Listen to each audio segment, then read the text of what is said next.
Hey guys, this is Tom Box, and in this video, I'm going to deliver to you guys the Cole's Notes version of all the other important cards that are mostly under the radar coming out in Photon Hypernova. I will be extensively covering Cash Tier in the future, like a lot, so don't worry about that. That will be in a future video. Also, you don't need to be that guy that needs to ask about, oh, where's the meta support? We're going to be covering the underrated picks. This is an homage to one of our old segments of full set analysis, specifically the part of the underrated picks. After reading every single card in this set, I have to say this set has a lot more to offer than our overshadowing supreme overlords of Kashtira.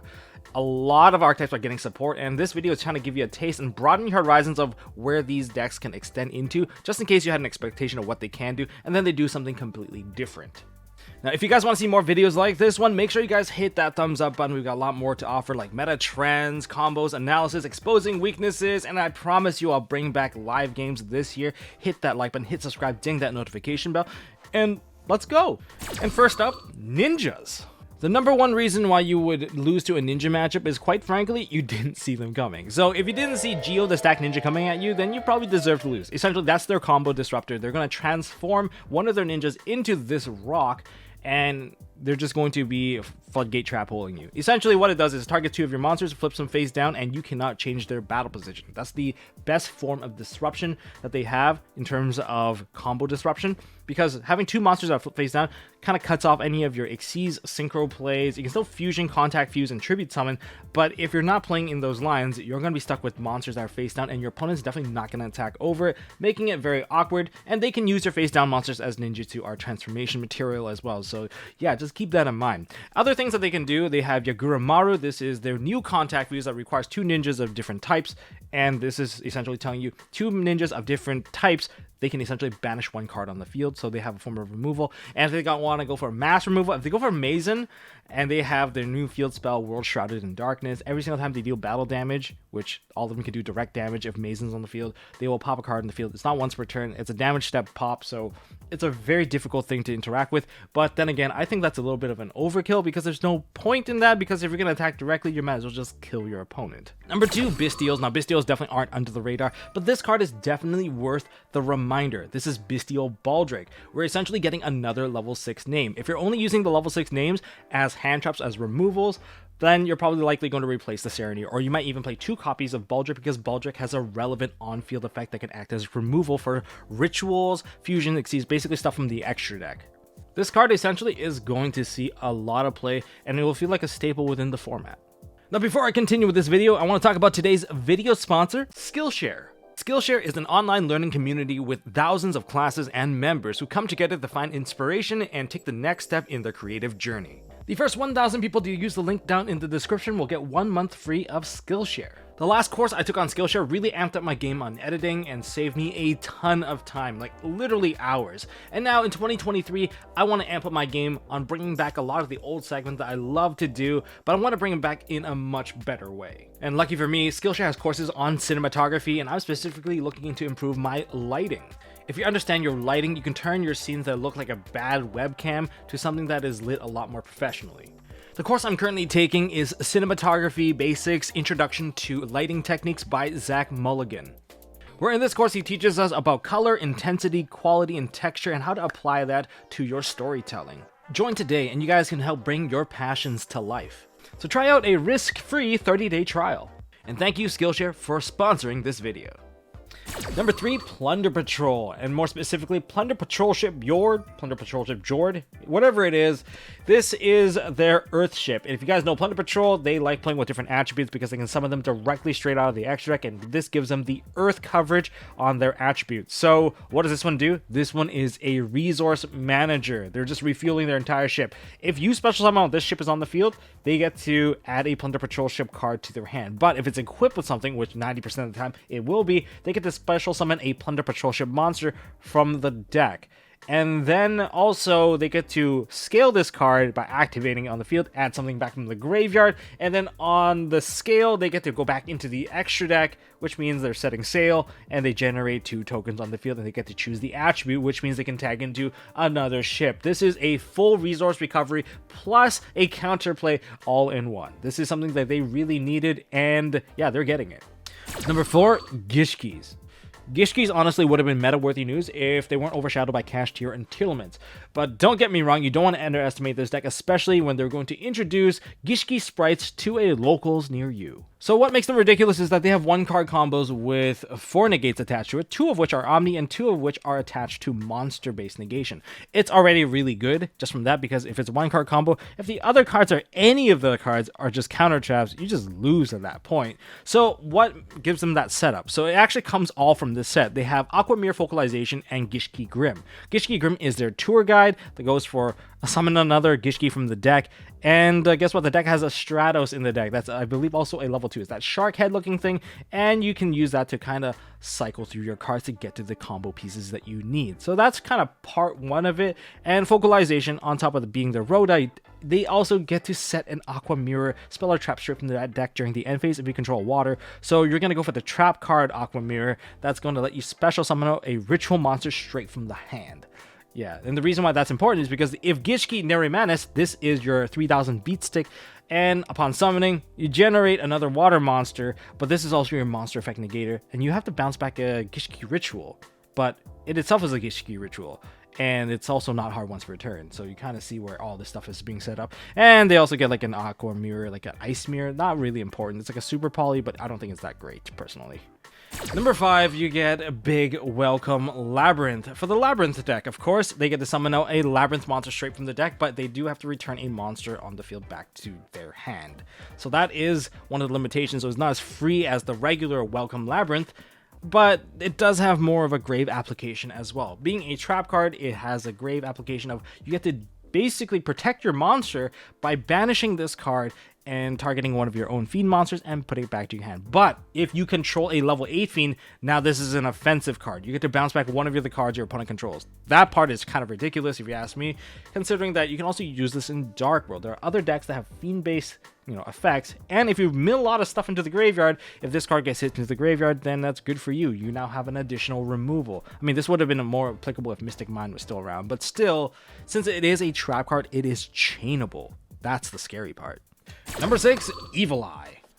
Photon Hypernova seems to be super keen on giving every single deck an engine, and Evil Eye is no different. Evil Eye, they get Resurrection, and they also have a monster called Basiltrice. Essentially lets them summon out from the graveyard and kind of functions similar to an IP Masquerena, except that it's not locked to the main phase, and you can use the equip spells as material. So yeah, it's got that going for it, but let's just read Evil Eye Resurrection, the cost line. Send an Evil Eye monster and an Evil Eye spell trap from the deck to the graveyard. That's the cost. You can't stop that.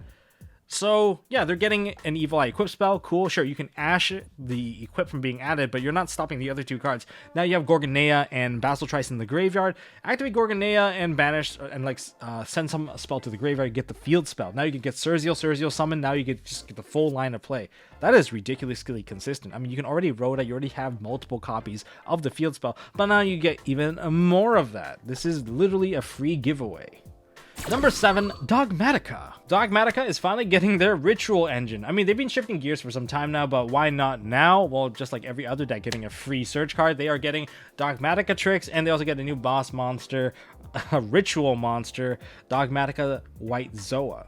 Another trend that seems to be happening, it seems like your opponent has access to your extra deck. They can always look at it. Every other deck seems to have it. I'm probably going to go into more detail about that trend and what it means down the line for Yu-Gi-Oh! But in terms of this deck, Dogmatika Matrix can definitely do it. If you control a Dogmatika Ritual monster, boom, you get to look at either player's extra deck and send 1 card to the graveyard. Wow, that sounds very fun. Now, in terms of the Ritual monster now, big white Zoa here.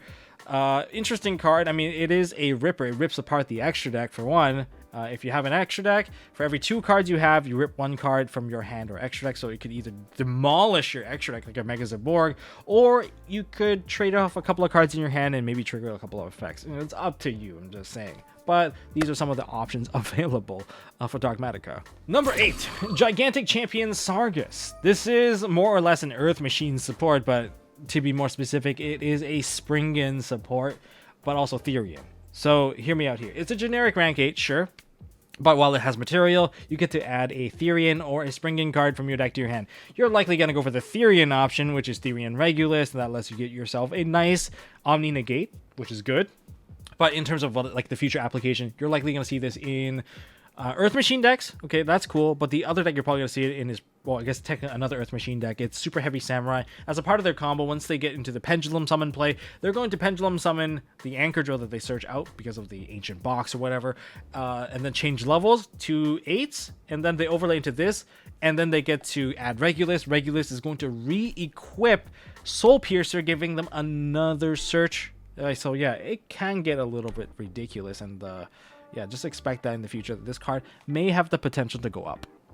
And number 9, we have Generators. And yes, I planned it so that the level 9 deck is slotted at number 9. So what's so new about them? Well, they can finally play on their own turn. So that's a major extension from the previous play one card, set a bunch of cards, put the field spell up, and pass. Now they can actually build an Xyz monster. And we should just be really glad that VFD is banned, not just on the account of Virtual World, but also on the account of this deck, because they can just set it up on turn 1 now, because Vara provides them with an additional summon right from the get-go. If this card is in your hand or graveyard, you can just send another generator card from your hand to special summon this card out, and when this card is summoned, you summon another generator. So yeah, that's a lot easier. This is a much faster version of Hela. Like back then, I don't think you can even have access to this card because it's a bit ridiculous, because even if you go into Lopter going to Hela, you can just revive the Lopter. Is that all you're going for? Yeah, that doesn't seem to make any sense. But anyways, with the 2 level 9s, what you're going to go into is you're going to go into Levitine.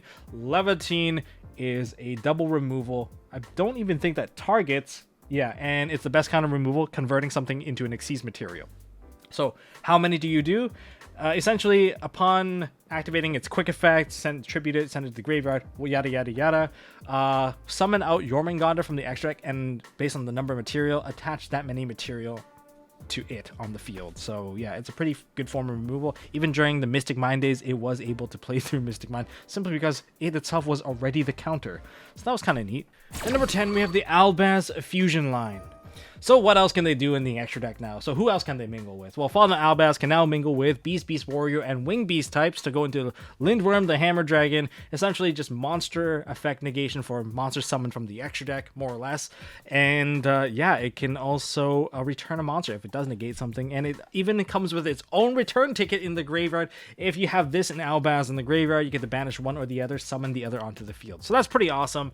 As for Grand Guino, the Finale Dragon, this particular monster, well, it's just light or dark with Cartesia, so it's pretty easy to super poly with. Yeah, actually a little bit too easy if you ask me. But if this card is fusion summoned, essentially you get to send one of your light or dark monster level 6 or higher from your deck or extra deck to the graveyard. So it can set up your Albion, can set up basically something that would activate in the graveyard. That's good news for anyone playing with the branded fusion stuff.